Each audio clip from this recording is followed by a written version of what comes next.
Most business owners are asleep on one of the biggest opportunities in global hiring, Africa. While everyone is primarily hiring from Asia and Latin America, Africa is quietly producing highly skilled and driven professionals, and the companies that tap in now will have a massive edge. In this episode, we break down why founders should start sourcing from Africa, the advantages and disadvantages of hiring from different regions in Africa, the cost saving of hiring from Africa, and overall, how remote work is reshaping the future of the world. Here's the truth. It's not just about cheap talent, it's about highly efficient talent that can save you money and help you scale a lot faster. So in this episode, we're gonna break all of this down and why you need to start hiring from Africa today.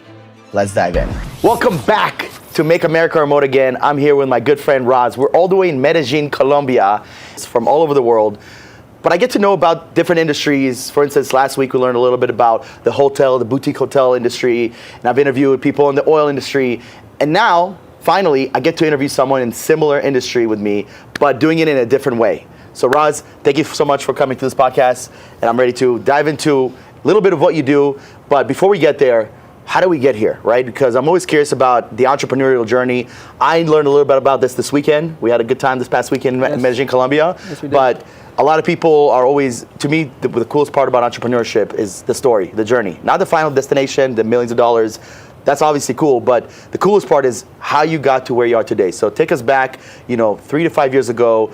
We're similar age. How did you make it from you were going to school to entrepreneurship?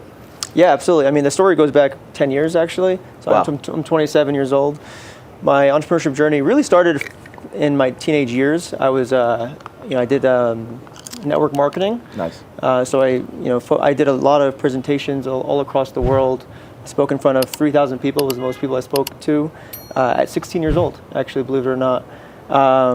And so that was really the spark of my entrepreneurial journey. What network marketing was it? It was called Vima. You know about it? I didn't tell you about this? Were you part of Vima? You're in Vima? I was, yeah. Vitamins, essential minerals, mangosteen, and aloe? That's right. Holy shit. This is crazy as fuck. That's my career. That's how I started too. Are you serious? Swear to God, 2013. No way. Swear to God, I was in Powerhouse, Atlanta, Yeah. Under Jed Buenaluz. I So know Jed, yeah. Mr. International. Yes. So we were under his leg, and we were like his profit leg. No way. Yes, in Georgia. And yeah, that's so fucking crazy. So what year was this we're talking about 2012 here? I started. 2012, so Yeah. you were a year before me. I started February 2012. And Yeah. whose leg were you under? Under Luke Kish. Luke Kish, of Yeah, course. I you know. know Luke I don't. Kish, I yeah. don't know him, but I know of him. Yeah. So we have I'm a friend of him, but you know Eddie Malouf. That's how I know Eddie because he was in Vima as well, and we met in Georgia in the Vima team. Yeah. Dude, my Vima story real quick before I cut you off, because I am here because I didn't make any money from it. I'm excited to hear about your story. Yeah. The presentations, brought my friends, but we all added them to one leg. So the way Vima works, guys, is very interesting. There's a lot of different ways of network marketing. Yeah. There's so many different ways, but Vima is, you build two legs. So people always like, oh, it's a pyramid scheme. Well, here's why it's not a pyramid scheme, because if I get two people and one of them doesn't do anything, and one of them does a lot, but this person gets two other people and they build incredible two separate teams, but the one person I have here doesn't do anything, I make no money, this person under me makes way more money than me. And that's how it was under me. I had one power leg. Yeah. Actually, I recruited my cousin. Yeah. And he ended up hitting presidential under me. Holy shitty presidential! Yeah. And we built the biggest London team. Actually, we were the pioneers of the London UK team. Dude, And so I was traveling the world. I was traveling to London specifically at the age of 16, crazy. doing presentations back Yeah. to back to back to back to back. Yeah. And we had a team of, I think, 2,000 people under me. That is insane. That was my power leg. We have a whole not here, but there's like a Vima crew that I've met in marketing agency world in the last several years, because that started YPR. YPR, we like literally YPR was, even though we weren't YPR, we were still kind of YPR, it's like 100%. everybody's under Alcazan at the end of the day. Alcazan, yeah. Yeah, so I still talk to Alcazan, actually. That's, Yeah. we gotta go off script eventually about talk about this. So Yeah. you started in Vima 2012, so you were how old, like 15? I was 15 years old when I started. I was the youngest person to hit Diamond. Okay. At the age of Got 15. the car? I got the car. So at Diamond, you actually earn enough money to pay off for a car. Exactly. They give you $400 a month to pay for a lease. Which is, by the way, an absolute sham, because you should not be doing that as a 16-year-old. You have to exactly. Yes. So the whole joke was you're the only person that has gotten a car from Vima but can't drive it. Because you were too young. Because I was too young. Because I got my license at 17. Okay, Yes. that's very cool. So then, so that was the entrepreneur. I'm actually curious. How did you even get there? Did you get tricked to going to the event? I didn't get tricked. A good friend of mine, he invited me to an event in New Jersey. Yeah. And actually, it's funny. Luke Kish was on the screen. He was zoomed in or Skyped in at the time. Okay. And there was a very great network of people, a community of people out there. And Yeah. I was young. Impressionable. Naive, social. Yeah. And I wanted to get my feet wet. I had that itch because I grew up in a household of entrepreneurs. So I have 2 older brothers and 1 younger brother. The 2 older brothers are entrepreneurs themselves currently, and my father is also an entrepreneur. So it's been in your blood, basically. It's been in my blood, but I never knew how I can add value or where my journey is going to begin. And so when this opportunity came, I mean, I don't know. Greatest opportunity of your life. Exactly. Is that the same shit, you guys? Oh, that's so funny. That's what they did at the All In conference in Vegas. Did you go to that? I did not. I went to the one in Ohio. That's where I met some people. I missed the one in Vegas, finances, whatever. I was still broke doing Vima. Well, we'll talk off script because I want to. So 2012, started Vima. Yep. Got into it, and it was your first experience really doing yourself. Yes. Because in high school, you have 2 choices. You're either going to do something like network marketing or you sell drugs. Exactly. And I decided not to sell drugs. Yeah, good choice, good choice. But it was funny because, when I'm in high school, and the people that I was working with were actually in college. And so I was the only one really in high school, and I brought it to my high school, or I tried to. And so I did get laughed at. I did recruit some other people in high school, but I got laughed at mostly. And I put aside my social needs in high school to focus on this, and I really went all in.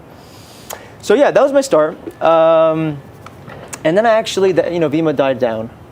And then Then I didn't know what to do, and I went to college. We know about we don't need to get into the details, but I went to college, and then I kind of was trying to find myself. I went to Montclair State University, UMD. I got a bachelor's in economics. Okay. And then I started selling on Amazon in college. So I started following this guy, Larry Lubarsky, on YouTube, and I joined Facebook groups, and I learned by talking to people, and they would help me out, and I got a small loan of $3,000 from my father, and I purchased my first batch of used inventory, but refurbished inventory, and I sold wholesale on Amazon. And then I found some guy in Vietnam, and he had product ideas, and I invested another $10,000 with him, and we created a brand. We sold scratch-off maps. So that was, I broke even. Maybe I made a few $1,000s in profit. But the point is, I had to learn how to sell on Amazon. I sold my brother's books, and so that was how I really started my entrepreneurial journey, just trying to figure out what I can do in college. And then after that, we started D1 Brands, which is the first real company that we started that got really big. How long were you doing Amazon on your own for? I was doing it for about 6 months. So from the 3K, 12 months maybe. Did you make profit, ROI, paid your dad back? Yeah, I did. We made $30,000. It was selling the scratch-off maps. We ordered 1,000 units, sold them for $30 a piece. $30,000 in revenue in 3 weeks. We sold out. This is during Q4 in December. And we made $3,000 in profit from that. 50-50 split with me and my father. Made $1,500. But it was a proof of concept. That's the whole point. And that was how I got started. So then that was the Amazon. So it's really cool, man, because even though, and I love my parents to death, they weren't the most supportive people in terms of business because none of them were entrepreneurs. I held that against them for such a long time. Yeah. It took me a while to just kind of realize, dude, they didn't know. It wasn't like there was anything bad. So in a sense, it's a super dope place and grateful and blessed place that you were in where your parents can support you. But obviously, I'm sure your dad was not going to be like, okay, I'm just going to fund the next thing. This was probably like, hey, prove to me that you can do something and then make it happen from there. So then the transition was to, you said D1 Brands? Transition was to D1 Brands. D1 Brands is an Amazon aggregator. So we decided to roll up private label brands on Amazon. So a lot of individuals, even today, there's tens of thousands of sellers, have created their own brands, on their own. They're like kind of mom and pop shops, essentially run on, one individual can build a multi-million-dollar business on Amazon. And so we would completely buy out these businesses from these individuals, take it over and roll it up into our organization with the intention to scale and grow it. And so we built a team around that, and we acquired 20 businesses in our first year. We raised a Series A. We actually. What year was this? This was in I was 24 years ago, so 2020, COVID, 2021. Okay. 2020, 2021. COVID had just hit, and everything was like this. All the charts were like this. For Amazon, yeah. For Amazon, e-commerce sales, crazy. But that was the best learning experience ever. I learned what most people learn in probably 10 years in the span of 2 years, because we started and built the business throughout COVID, prior to and throughout COVID. And there were so many learning lessons of doing that, with a boom in demand, the supply chain disaster we all know about, fees increasing on Amazon, economy in general. Yeah. We built an offshore team. We had 150 employees. It's crazy. We raised a ton of money. Yeah. Had 4 different rounds of financing. Wow. We went through a merger with another aggregator. We acquired another aggregator. So there was a ton. It was a real business. It was the first real business I built, and I was 23 years old at the time. Yeah. Yeah. Man, going through 4 C's, it's like crazy. Most people can't even make it through 1. Yeah.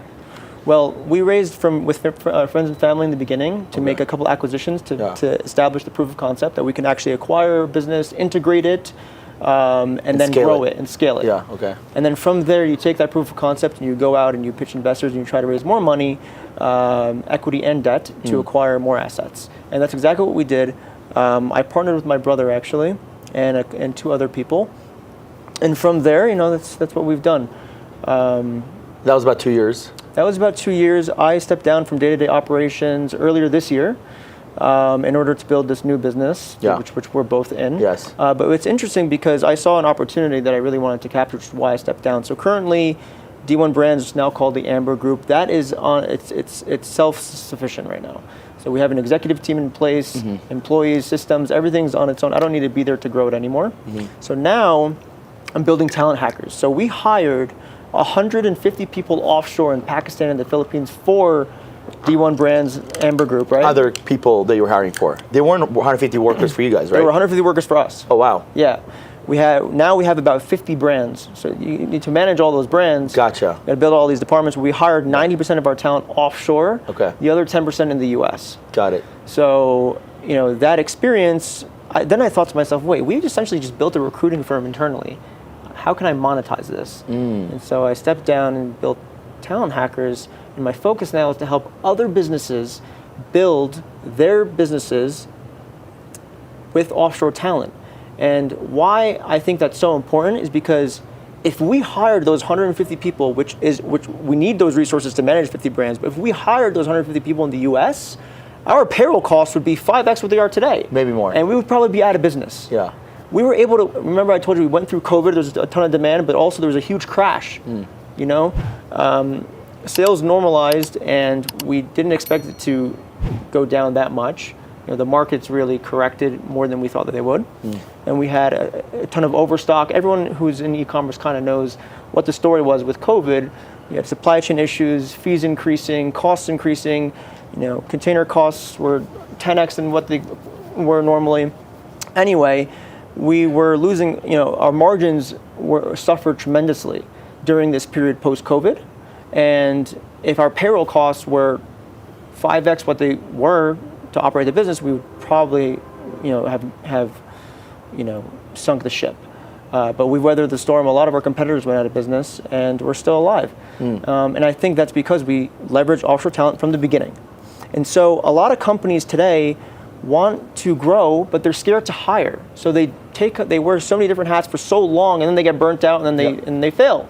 So if we can help businesses find talent early on for cheap at an affordable rate, and resource them properly early on, they'll have more of a chance of success. 100%. Right?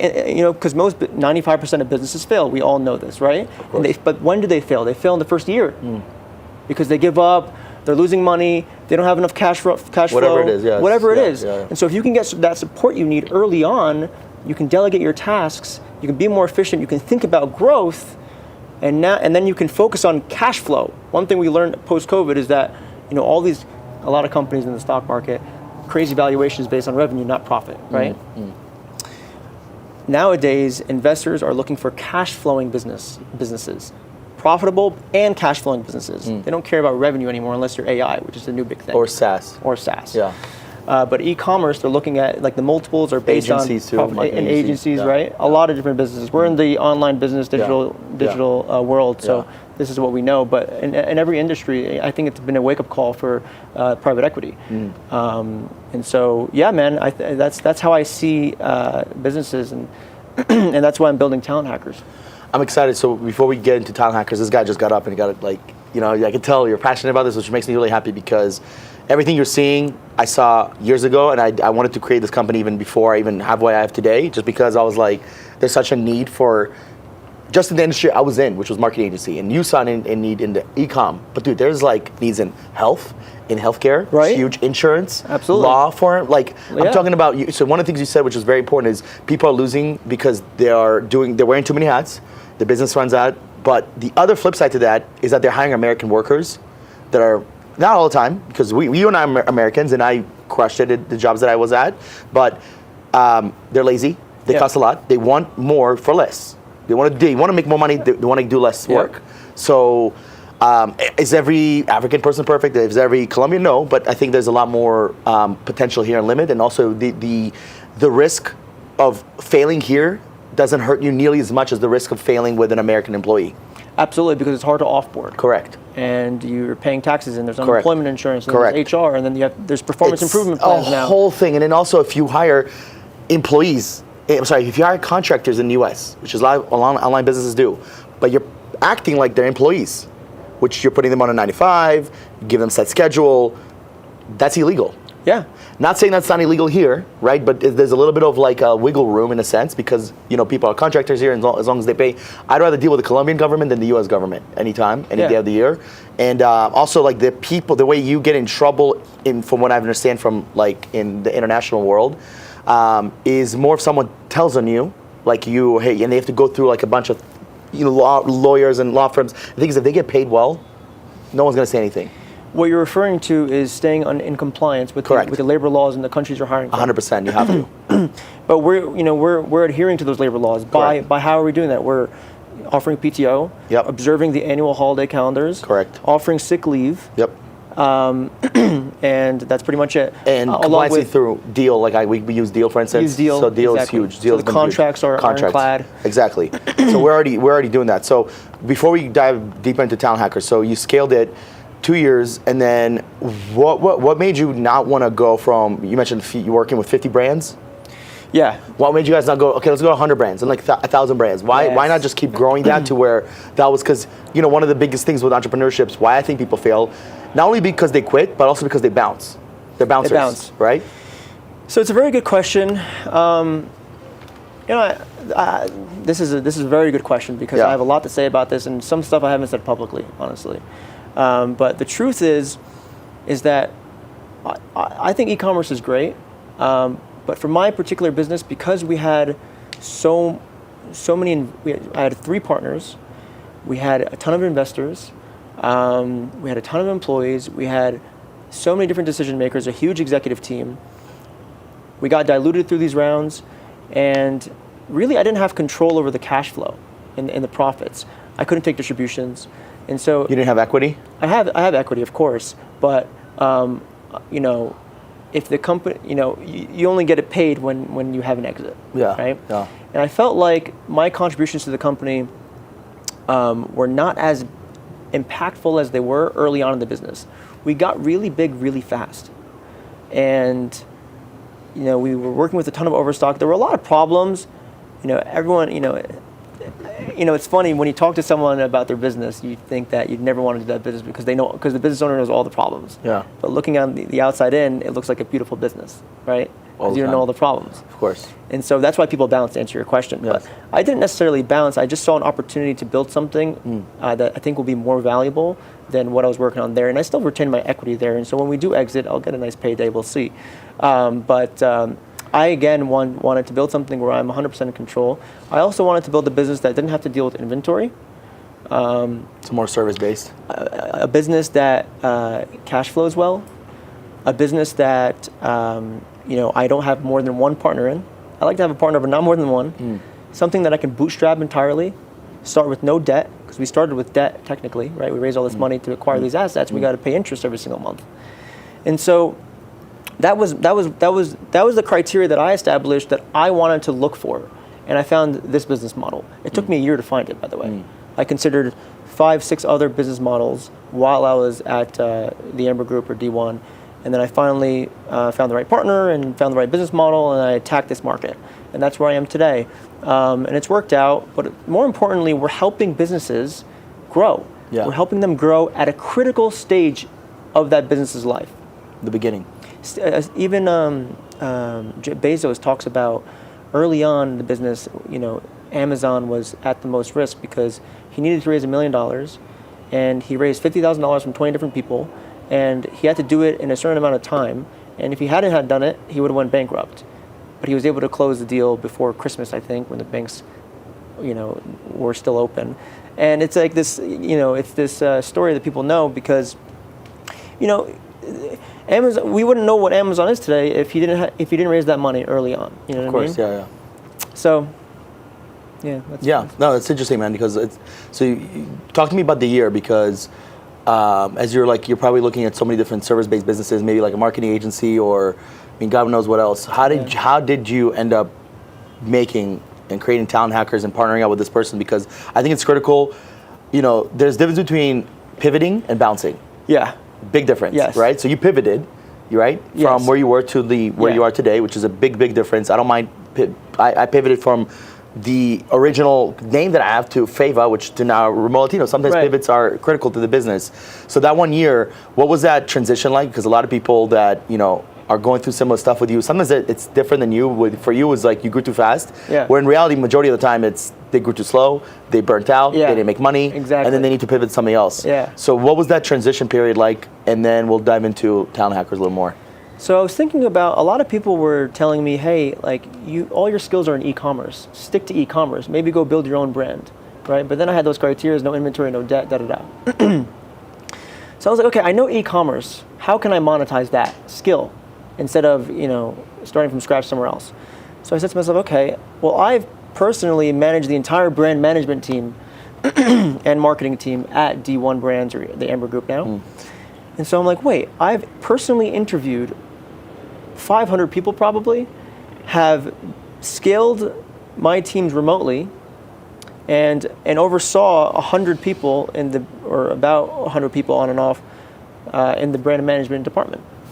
And so I thought about this business, staffing, offshore staffing, and I thought it made the most sense because I'm focused on helping e-commerce businesses and agencies that support e-commerce businesses hire talent offshore. And who's better to help you hire that talent than me? When I've already screened thousands of people and interviewed hundreds of people and worked with and trained and onboarded 150 people. So that's how I got into this business. I'm still staying within the e-commerce space, but it's just helping other businesses in the e-commerce space find the right people and implement the right systems. So if people are watching, that's your niche. So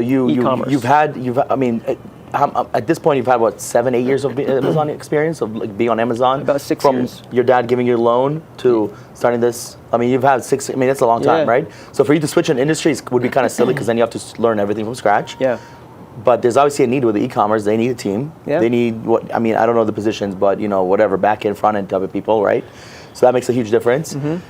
And then the partnership, because I'm with you. I built a business without a partner, and then I built a business with a partner, and I'd rather have a business with a partner, even if it's 50-50. Because I also don't like doing a lot of stuff, and he doesn't like doing a lot of stuff, and then the stuff I like to do, he doesn't, and vice versa. So it's a perfect match. How did you link up with this person and make the business for both of you guys in a sense? Yeah, it's funny. He actually worked with us at D1 early on, and he actually went to college with my brother. So I've had a personal relationship with him, but he's incredible. He complements my skill set perfectly. He knows how to sell the product very well.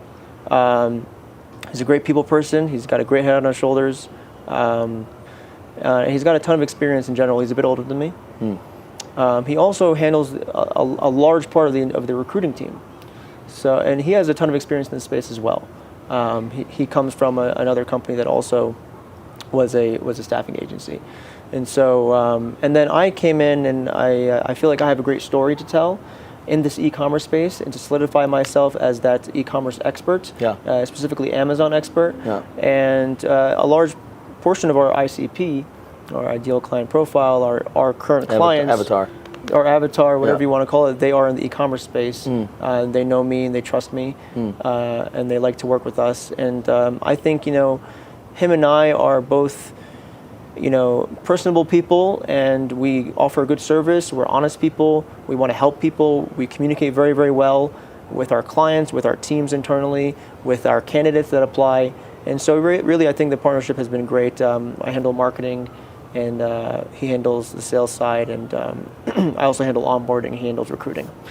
Gotcha. So you're more of the e-com face, and then he's more of the recruiting sales type of thing, right? Yeah. So it's similar with me and Esteban, where he's more in the real estate space, but he also helps with the systems. I'm more on the sales side and recruiting. I'm focused on that. So it's like a good match where, because the beauty of our industry is that we can help anyone and their moms. Yeah. Literally, your mom needs a VA probably. Yeah, probably. The downside is that if you help everyone, you end up helping no one. Right? If you try to help e-com and then lawyers and then dentists, and we've done that. That was like one of the things that kind of got us stagnant until we're like, okay, we're going to focus on helping only real estate investors. We still work with other people, but we don't want to advertise like we work with everyone, because then anyone that's an expert in the industry is like, this person's not an expert in my industry. Why would I not just find someone that has exactly what I'm looking for, right? So there's like competitors in our space that are like called like real estate virtual assistants, Riva. There's like REI call center. So we're competing with these people that are literally specific for REI. Right. So that was the mindset that we have, which sounds like a similar mindset that you have. You're like, let's conquer e-com first, and then from there, you might not even want to, right? Like if you make X amount of money, which might be your goal with e-com, going to another industry might not make sense, right? Absolutely. Because it's like a different learning path, it's different language, it's completely different. And from my experience, man, if we can scale with just real estate, we'll probably just stick to real estate for at least for this foreseeable future, especially since investors, there's a difference between an investor and a real estate agent, where for you guys, there's like FCA, what's it called? FBA. There's Amazon, Shopify, Walmart, then Etsy, and then like Etsy, eBay. Like you have that industry itself. We're talking about millions of people. Oh yeah, and then you have all the marketing agencies that support those. Correct. Right, and then the bad marketing. Exactly. Yes. So it's like it is so cool, because it's like you just need to focus on this one industry. So what I'm really excited to talk to you about, outside of everything I'm excited so far, but is the fact that you picked, in my opinion, a controversial country to hire from, because there's already controversy in the Philippines. There's controversy, really anywhere outside the U.S. there's controversy. Absolutely. But there's because LATAM people are connected. There's a lot of Latinos in the U.S. Right? I think that's like 25% of you Americans speak Spanish, or a big number, right? Whatever that may be. However, you did not pick Philippines, which a lot of people are used to. You didn't pick India, a lot of people are used to. You didn't pick anywhere in Latin America. Right. You picked Nigeria, which is incredible. It's incredible. It's completely out of left field. Yes. No one's really hiring from there. Nobody's hiring from there. It is a complete mistrust there. Walk me through that story, because that's a whole different ballgame, and then let's like dive a little bit more into why Nigerians. What do you see in that market? How did you start with that market specifically? Very good question. So like I said, I hired all my staff really in my last company from Pakistan and the Philippines. Right. Mostly the Pakistan, actually. We also hired from Latin America as well. For Talent Hackers, we chose Nigeria because we saw in the Philippines in particular, and sometimes in Pakistan, because Pakistan's 9 hours ahead, Philippines is 12 hours ahead. We saw a lot of burnout and a lot of churn with our employees in the Philippines mainly, but also a little bit in Pakistan, because again, they're 9 hours ahead too. The reason why is because they're working like vampires. They have to work Eastern time zone, or sometimes Pacific time zone for U.S. businesses, and they're 12 hours ahead of the Eastern time zone. So they're working 9 p.m. to 5 a.m. It's crazy. Their time. Insane. So they're night owls. Yeah. There are projections that Nigeria is going to be the number 3, number 2 by 2040 or 2050. It's not even that big of a country, though. It's not even that big of a country. It's in Africa. 230 million. They doubled in the last 20 years. You know what that means, Omer? That's insane. The median age is what? Like 20? Exactly, because they doubled in the last 20 years. Right. So half of the population is that young, is that right? And so, and the young generation is growing up in this internet world and this world with Wi-Fi and the connection to internet. So I think that they're going to be able to support a lot of different businesses all across the world, because the tech talent coming out of Nigeria is superior to most countries, believe it or not. And the government actually launched a program called NITDA, N-I-T-D-A, and they're focused on becoming the #1 outsourcing hub of the world by 2027 over the Philippines. The Philippines is currently #1. Over India too. And over India. Wow. So you have a highly motivated population, right? Because they're an impoverished country. The median salary there is like $300 to $400 a month. And you're giving them the opportunity to work for a U.S. business and make 3 to 4 to 5 times the median salary in their country. And they're doing it remotely, just with a Wi-Fi connection.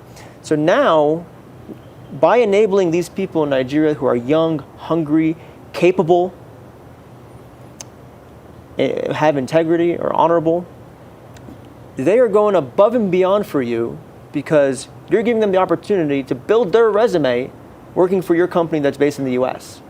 And so we're finding these people to be extremely proactive, very good communicators, and most people don't even know that the native language in Nigeria is English. People think they don't speak English. I thought it was French or something. It's English. The president gives speeches in English. So I mean, some of the employees that I have, their written communication is better than mine. The girl that I met yesterday on our a little demo, she's Nigerian? She's Nigerian. Perfect English. Perfect English. Yeah. She's incredible. Yeah. And so I'm not only hiring Nigerians for my clients, but my internal team today, we're a team of 10, all Nigerians, except for my partner and I, and we do have one US employee now.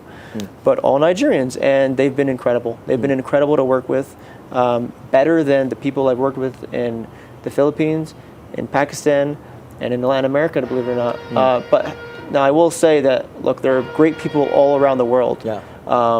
You know, of course, there's going to be some bad apples, even in Nigeria. It's a numbers game, right? But our job is what? To find high quality talent. That's our whole service. So if we can't hire solid people internally, then we're not providing a good service, right? Yeah. So it's interesting because I tell my team this all the time. We have to be the best. we have to be the best. #1, we have to be the best, to hire the highest level talent. Even if you have to pay a little bit over budget, which we've done a few times, I'm okay with that. If everybody's good, like I was telling you about our client-facing team, our hiring consultants, we like to call them. They're all 3 of them were above budget, to be honest with you. But all of them were worth it, and all of them are now making more money than they made before. And to me, that's like, okay, that's a great parameter. So going back to Nigeria, I think the biggest misconception I think people have in Nigeria, you're talking about #1 is English, right? Because at least, people, I don't think people think that about Mexico, because they go to Mexico, they go to Cancun, people speak Spanish to them. Yeah. But in Nigeria, I am one of the people that just learned that English is the main language over there, which is interesting. It's the thing that I think a lot of people have a bad taste in their mouth from Nigeria is the scammers. And that makes sense because their technology is so good, they're actually able to scam people. I was always wondering, how the fuck are you scamming when you guys are like, there's no Wi-Fi there? Oh boy, there's definitely Wi-Fi there. Oh yeah, 100%. There's no issues with Wi-Fi. I mean, there's a bad rep for Nigeria, but also there's a bad rep in Russia. There's a bad rep in China. Everywhere. There's bad rep everywhere. I mean, there's 7 billion people on Earth. You can't take a population of 230 million people, which is 5% of the world population, and say they're all scammers. That's ridiculous, right? That's crazy. Yeah, it's insane. It's like saying all Muslims are bad. I'm Muslim, by the way. We're not all bad, right? Yeah. So, it's just, so, I mean, I think that, you find the right people. That's it. And it's what you guys do. It's like literally what both of us do is looking. You don't need 200 million people. I literally told my team, do you guys realize that if we place 1,000 people in 1 year, it's over. It's a wrap. Yeah, we're done. We're good. We're set. You guys are all making good money, and we can, because then we have a proven concept beyond a proven concept, because we already have a proven concept. The same thing for you guys, right? So I'm excited to talk a little bit more about the differences between my model and your model. Before I get there, so is the goal by now? You're in Nigeria, 200 million people. You're not running out of people. Do you guys want to hire countries from other African countries? I'm glad you asked that question. So Nigeria, we prefer, but we actually do hire today from Latin America. Nice. I was using remotelatinos.com. You guys have a great job board. I'm finding great talent there. I have a client specifically that asked for someone in Colombia in particular because they want the person to be bilingual, speaking English and Spanish. And so naturally he wanted a Colombian, and we were fine with that. And we're here in Colombia today. There's great Colombians. I've hired Colombians. So we hire in Latin America, we hire in Pakistan. In Pakistan, I personally know that there's a ton of really strong Amazon talent. Like I said, I hired a ton of Amazon talent from my last company, so I still hire from Pakistan, even Philippines here and there, but primarily Nigeria. Honestly, we've been getting the best feedback from our clients from the Nigerian talent. Interesting. We like to have check-ins with the candidates that we place for our clients, pretty often early on, and then monthly thereafter. Yeah. And the reviews we've been getting have been fantastic. I think like the average rating we're getting is like 9 out of 10. We ask our clients how are things going from 1 to 10, 10 being really good and 1 being terrible, and the average score right now is about a 9 out of 10. It's fucking awesome. And the reason why it's not a 10 out of 10 is because they wish that they were right there with them, next to them in the office. But but actually that's just a joke, because they find that being accessible remotely has been way more productive 100%. for them. Especially if you have family, it's like, dude, like my executive assistant has a kid, something happened, she just, I don't even know how people were able to work 10 years ago, 20 years ago with not being remote. It blows my mind. It blows my mind. So you're hiring from other countries. Nigeria's number one. And I also love the name Talent Hackers, because it just says talent, right? From us, from Latinos, and they're like, wait, why are you guys presenting me Egyptians? And I'm like, dude, that's good. But of course, we set expectations like, hey, for us, a country's been awesome is Egypt. Tell people all the time, we have some of the best talent. Some of the best talent we've ever had is in Egypt. Philippines crushes. Obviously, LATAM. South Africa. South Africa is probably number one in Africa right now in terms of for what people are hired from. Especially with their English. But so now now you're transitioning more to. At the end of the day, your job is to find talent, right? Yes. And then the businesses just care. They don't give a shit where the person's from. As long as they're going to show up, do the work, the time zone doesn't matter to them, and they got used to it. How have you guys found the time zone in Nigeria? Because it is a little bit ahead. Have you found there's issues there? Obviously, it's not as bad as the Philippines. It's not as good as Latin America. It's a little bit in between. Have you seen there's issues with that, or what? If that's not an issue, what are issues you've seen with Nigerians compared to like Pakistanis you've had, or other cultural? Because I've never hired anyone from there, so I'm actually interested in like what are the downsides of hiring Nigerians? Absolutely. So I'm glad you asked that question. Nigeria's time zone is 5 hours ahead of the Eastern time zone. Not bad. So if you start your work at 9 a.m., they're starting at 2 p.m., ending at 10. They're living a normal life. It's not like the Philippines, 9 p.m. to 5 a.m. So the time zone is never an issue, and you can have 8 hours of overlap, whether you're Eastern time zone or Pacific time zone, and you're a business owner in the U.S. With the Nigerian talent. So time zone is fantastic. That was part of our assessment when we were picking where is going to be this country that we source from, and that was a big factor to it. The time zone issue. What was your other question? My question. So, one of the things people always ask us, like, what are the pros of hiring offshore talent, right? So you talked a lot about the pros. Give me the pros and the cons of Nigerians. Yeah, and you talked about culture as well. Yes. So first of all, culturally, they're very, very similar to the American culture. They watch American movies. They observe half of their holiday calendar overlaps with the U.S. holiday calendar, for example. Christmas, Easter, all that stuff. Correct. Okay. Is it a Christian nation? It's actually it's half Muslim and I believe half Christian. Okay. Yeah, it's like 50-50. Okay. Yeah. And the pros and cons of Nigeria. So all the employees that we hire actually, we never have any internet connection issues. They all have Starlink. We vet for that. Sometimes we come across people who are very qualified, but they have a heavy accent, and that's the first thing that we vet for. Mm-hmm. So it's actually not even a con because we don't hire the people with the heavy accents, even though they speak perfect English. So we try to make sure that communication is seamless. So a lot of the pros we've been seeing is that they're extremely proactive, dedicated, they care about the company, and we only hire full-time contractors in Nigeria, which means that the people that we hire have no other obligations, right? They're not freelancers, they're not working hourly, they're working 40 hours a week in your organization, full-time, with no other obligations. So all they're thinking about every day for 8 hours are your needs.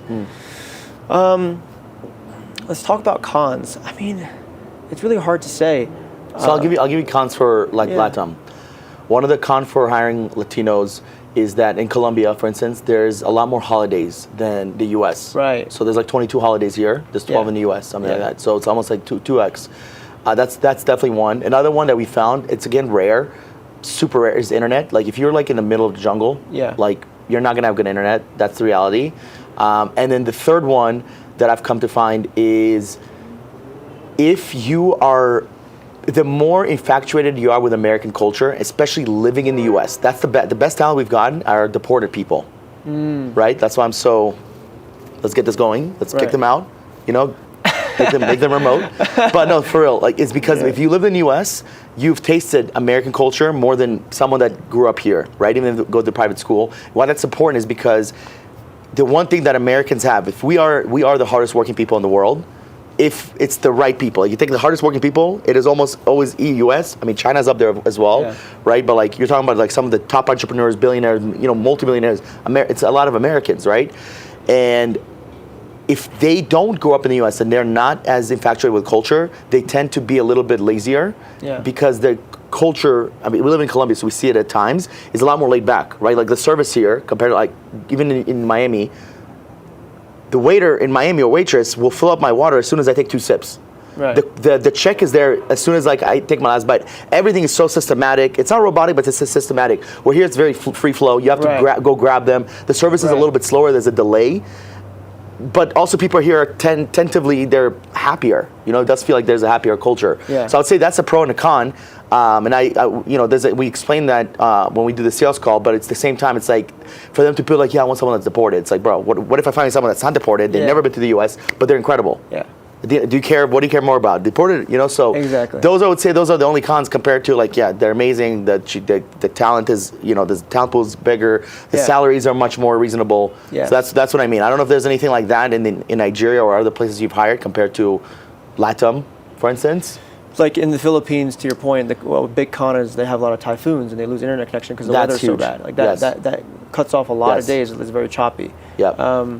In Nigeria, I think the biggest con today, and I think it's going to get better and better over time, is that they're not exposed to as many industries in Nigeria, simply because people haven't been giving them the opportunity. For sure. And so I want to see more people that worked for large corporations in Nigeria. We see them. They're, you know, companies like Microsoft, Apple actually have offices, satellite offices in Nigeria. And so we have a talent pool with a ton of exposure, but I want to see more across different industries. Yes. I know there's a great pool of talent for developers in the e-commerce space, but really again, like more and more these cities are getting more and more advanced. Lagos, Abuja in Nigeria. I think there are going to be more and more people that are going to be enabled to have more experiences with Western companies. And today, it's pretty small. That's just time. That's like just time. anything. Medellin 10 years ago compared to what it is today is like night and day, you know? Exactly. So the one thing that is different about our models, we're both in the recruiting world, but you're more of a staffing company. Yeah. I'm more of a headhunting company. Yeah. Right? So explain to the people how it works. You don't have to give the exact details, but how it works and the differences you know, between what we do and what you do. Absolutely. So we do the same thing in the sense that we will find someone from A to Z for you. We'll find you a great candidate, right? But the difference between a recruiting agency and a staffing agency is a staffing agency acts as the employer of record. We were talking about compliance earlier.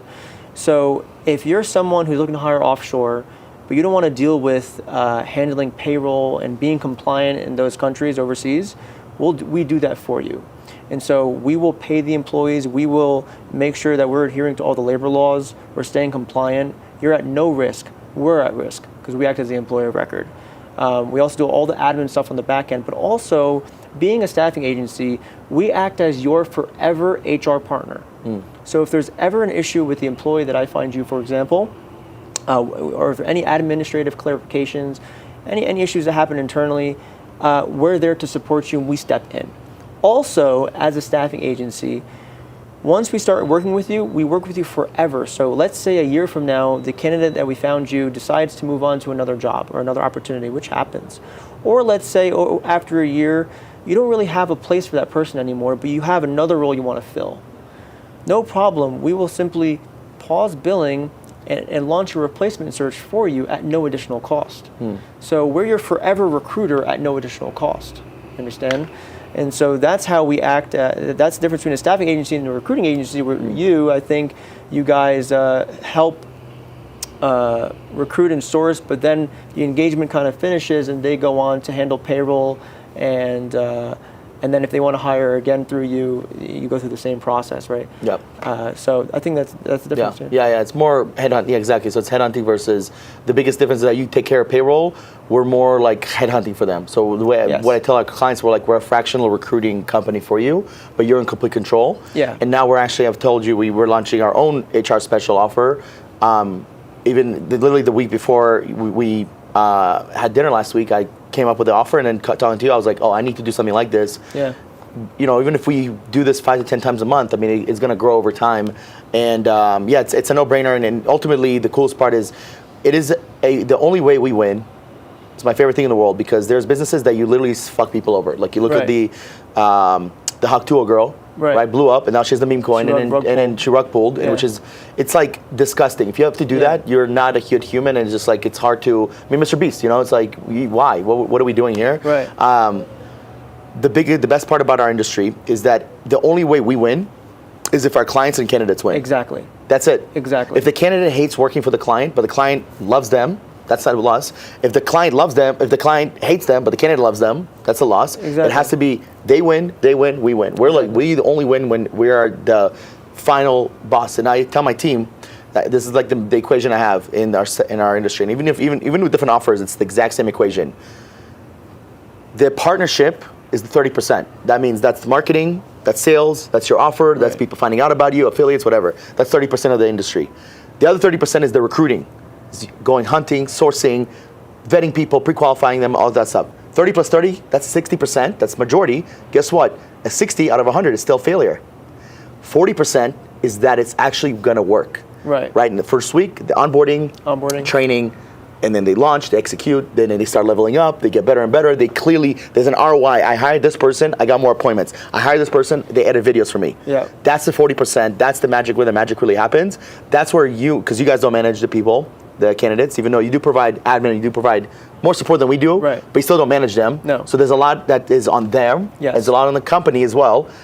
So there's a lot of, I hope this fucking works. Right. But I'm gonna do everything in my power to make this work. Yeah. And that's the 60%. Yes. And if it doesn't work, then we're going to replace them for you for free. Exactly. We're going to make sure it works. It's going to work. It's going to work. Because what we want to do is we want our clients to focus on what? Their business, growth. That's it. If they're recruiting and finding the right people, it's exhausting. And dude, a lot of our clients, they tried the freelancing route. They're going Upwork, Fiverr. These candidates have other obligations. They have 5 other projects they're working on. They're not getting the full attention. They're not giving their full attention to the clients. Yeah. And they have to go through a ton of people, and some fail, some don't. They want to work with someone like us and like your company, who knows what they're doing, can find someone the first time, and has a pipeline of vetted, pre-vetted, trusted candidates. And so that's the value that we bring. We're going out there finding roles for our clients, but we're doing it over and over again, and a lot of the roles overlap.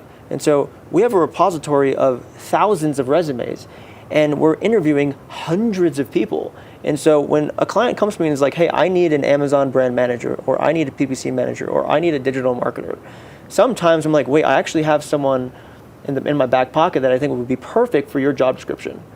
And so sometimes we can just help our clients right away. And if we can't, we have the infrastructure internally in our company to help you find the right person. And you can just focus on growing your business. As you're saying this, I just remembered that I have a client that wanted me to do some Amazon stuff with him. I'm like, I don't know any of this shit. So I want to connect you with him. He's actually, he's a dope guy. I've talked to him a couple times, and I was just like, I don't want to shift my team's focus from what we need to do. That's, again, the tricky part about our industry is so easy to accept clients. Because it's pretty easy. If they're like, yo, here's what I need, I'll pay you whatever it takes. Just find me someone good. Right. Because what is the magic question in our industry is, what would you pay for your best team members? Exactly. Dude, my closer, I'd pay $20,000 to get him. Right. The thing about our offer is we're hiring people full time for our clients, and they're realizing that they can hire someone offshore at 80% of the cost, 80% cheaper than a U.S. equivalent.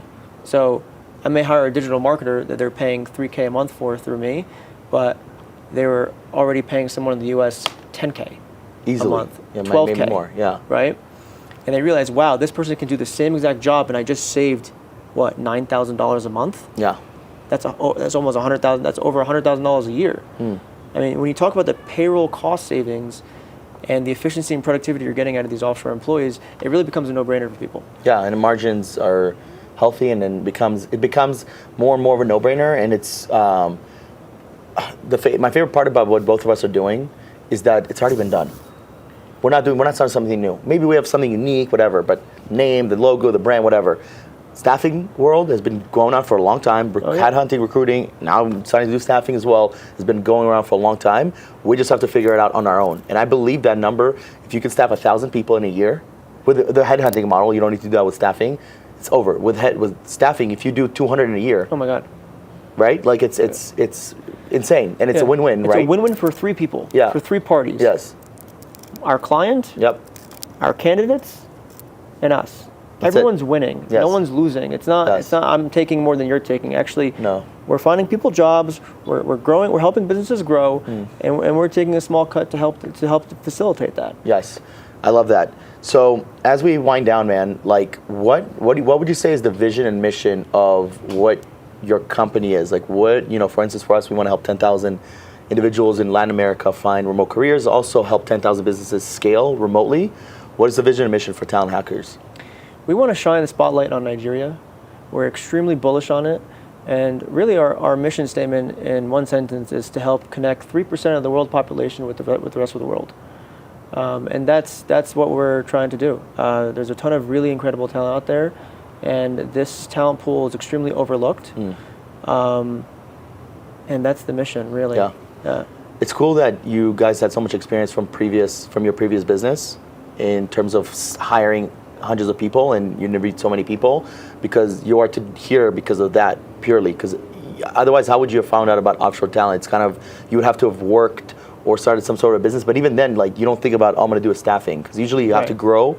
What I noticed, everybody it's in our space has either worked in big companies and they've hired like a lot of people, or they were like getting asked questions like, yo, where do you find these people? Where do you find these people? Right. And then they were like, yo, I'll do this for you. Like literally so many people in the REI space that do recruiting, that's how they started. Yeah. People were asking them like, yo, can you find me someone? I'll pay you. Can you find me someone? That's basically how, in a sense, I started as well, not in the real estate space. So it's like we're touching gold right now, right? Nigeria, with Latin America, with offshore talent. But more importantly than the place is the fact that they can work remote, and the fact that they make more money than they have made in previous jobs, or working locally, or working for another Nigerian company, or working for a Colombian company. Like it's the goal that they get to make more money remotely. Yeah. I am a big believer that you, as a person, man or woman, the first freedom you need to unlock is location freedom. Location freedom. Unlock that. Freedom. If once you unlock that, financial freedom is obviously not easy, but with the right investments, leveling up in your job, getting advances, bonuses, whatever the case may be, then you can start unlocking slowly financial freedom. But our parents grew up in a time where there's no location freedom unless you made it. Right. And I think today you don't have to make it and still have a pretty good life, especially living remotely. Yeah, we were talking about this. I mean, this is the only time in human history where you can actually be anywhere in the world and still be a top 1% income earner. Ever. Whether you're an employee or not, or a business owner too, but especially business owners, we can be here in Medellin, Colombia, but we're American, and build a business remotely and travel the world. And I think this new economy allows for a lot of people to do this. More and more people are realizing that they don't want to get sucked into that 30-year mortgage. Yep. Be locked down to a particular geographical location, and make America remote again. That's it. That's it. As we wind down to the last couple minutes here, what would you tell people that are in the they want to hire Nigerians, they want to hire talent hackers, but they are just not quite ready because they feel like they need to do the job themselves, or they would rather hire an American person, and I know you mentioned a lot of this stuff, but what would be their final like elevator pitch of why someone should hire talent hackers or even remote workers? Yeah, I mean, I think that, first of all, you're saving. You can hire 4 to 5 people for the price of one person in the U.S., and you can find those 5 people, and you can increase your output by 5x. So you get more support, more resources for your business, and if you're a startup, you get this support early on because it's affordable. You don't have to pay 6 figures for someone in the U.S. early on. Save that money, get support early on, or even if you feel like your organization is bloated, try to cut costs and add some support roles offshore. Start there. All businesses are building remotely these days, or we've all been exposed to it. Companies are building hybrid situations. So I think if you just stick to your systems and processes internally, you just bring them remote, you're going to see a ton of efficiency improvements in your organization. Yeah. Last question for you. What's the difference between a virtual assistant and a remote team member? A virtual assistant is someone that you delegate tasks to. They kind of operate like a robot. A dedicated full-time employee or worker in your organization, the people that we hire, these people could be strategic thinkers. They're very strong individual contributors as well, but they're also proactive and they come up with ideas. So they're not just robots where you're just assigning tasks and they're doing them and then they're signing off at the end of the day. They're actually coming to meetings with an agenda and trying to push your business forward like any other employee would. 100%. I think that's the biggest thing is a VA, I feel like it's not a bad thing. I think a VA is a starter. It's a starter package, right? And then you level up as either whether you're an employee or contractor and you become like a true part of the team because startups live and die by the company's vision and mission, but also the culture. And you can't create culture with robots. No, you cannot. I need people that if I say something wrong or if I do something wrong, they're like, yo, this is not right, even if I'm the CEO. And it's like a democracy. I'll be the final say and I'll have the final word, but it's a democracy. And I need free thinkers. Exactly. And to your people think offshore talent, these people, they don't feel like they're ever going to be a part of their team, but why? Employees in the U.S. today are working remote as well. Why would you treat someone differently just because of their geographical location?